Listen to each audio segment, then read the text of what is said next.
Welcome back to the Electricians 2 channel. On the bench today, we have the FLIR DM92 True RMS Multimeter. This multimeter was released to the public on November the 17th, 2015. Now, this multimeter is a very, very heavy-duty multimeter. It's very durable, it's accurate, it's well made, has a lot of features.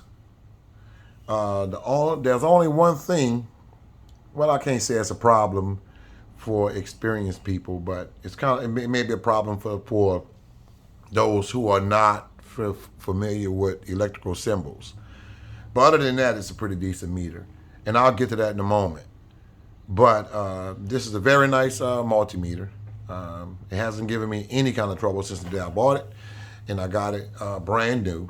And I use it quite a bit on and off the bench.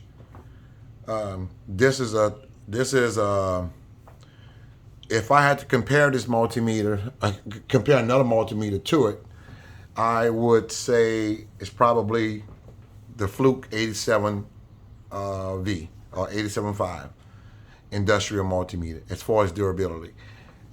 This is a tough meter. I know clients claim they make a tough meter, and I think the meter that they do have it feels solid, but this is a very tough meter. It has like a protective housing, rubber housing around it, and you can't pull it off. It's integrated into the meter's integrated into the cover, and you can't pull it off. It takes, I think it's six AAA batteries to power this multimeter up. The backlight is very bright, just like you see it on the right here on the video. That's how it looks in person. They have a built-in flashlight or work light that if you press this button right here, I'll show you that while we're talking about it. It's very bright. You see that. And it's kind of gimmicky, but I think if you needed a flashlight and you don't have one, that light is, those two LED lights are very bright. That'll help you. That'll get you out of the jam. There's nothing on it that feels flimsy whatsoever. It has a lot of features that are very useful, and we'll also get to that in a moment. But I'll tell you what, let's get to that down, and we'll finish talking about the pros and the cons after I show you. So let me kind of zoom in here a little bit. Let me, 1 second.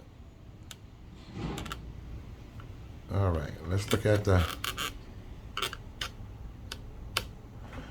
it's rated for Cat 4, 600 volts, Cat 3, 1000 volts, and you see all the jack inputs down there. And so let's go up some. Has a low Z feature. Okay, and it also has the off button is right there. Have a volts AC/DC, millivolts AC/DC. It also has resistance, continuity, diode, and next to that will be temperature, capacitance, and amps, amp measurement, AC and DC. The yellow button to the left right there as the soft below the range button is for the backlight. There's a range button. There's a mode button. In the middle is a cursor where you can kind of like if you want to move anywhere, any way you want to move. Like if I want to, where it's blinking at, I want to move to. See that? And if I want to go up or down, and that's hertz, relative symbol, and I don't know, that's a symbol right there. But anyway, decibel, and I'm not sure about that symbol. And on the end right here, I believe that's settings. And if you want the power off, I mean the sound off, you can scroll to that and then press the OK button. That's that. Though over here, like if you had testing VFDs, variable frequency drives, that's what this setting here to the left is for. And right now it's set on the DC voltage. So let me just see how I'll get out of that. I would get right here. Wait, hold on a second.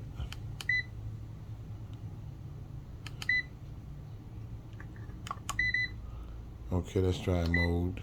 No, that's auto. That's mode. That's AC and DC. If you're testing some kind of machinery and you're not sure which voltage that you're testing, it will select it for you. And also range. Watch your decibel. See? There we go. Or 0. There we go. And on the back, they have a place for you to store your test leads when you're not using them, and give you a closer look at the housing, that rubber protective housing. I mean, when I tell you this meter is built for industrial, it is. Even more so, I'm thinking that is built to outlast. I think it would outlast. I don't know. I was about to say the Fluke 87V, but I mean that's a tank also. But anyway, let's look at the test leads here. Test leads are really nice. They're made out of that silicone, not that hard, stiff PVC. The test leads are pretty decent. The meter overall is a pretty decent meter. I have nothing to say bad about this. I'll tell you what, I am going to say, if you were to see this multimeter, and I think it's worth every penny, but if you were to see it for sale and it's brand new and they were selling it for $150, in some cases even $200, I would buy it.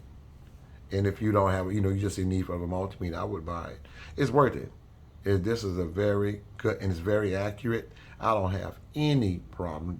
It's fast. Any problem whatsoever with this meter. So I think you can still find these meters through FLIR. I think they still sell them. I haven't seen anything that's saying that they discontinued making them. I haven't seen many videos on YouTube about it, about this multimeter other than mine. But that doesn't mean that it's not a good. If you take my word for it, if you run across this meter, it's a very nice meter.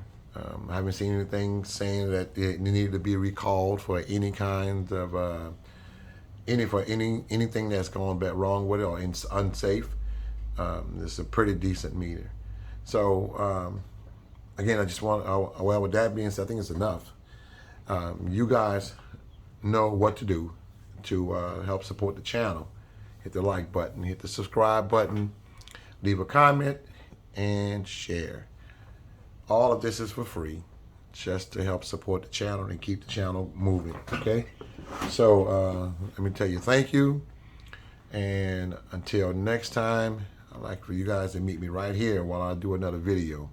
But until then, you guys take care. See you later.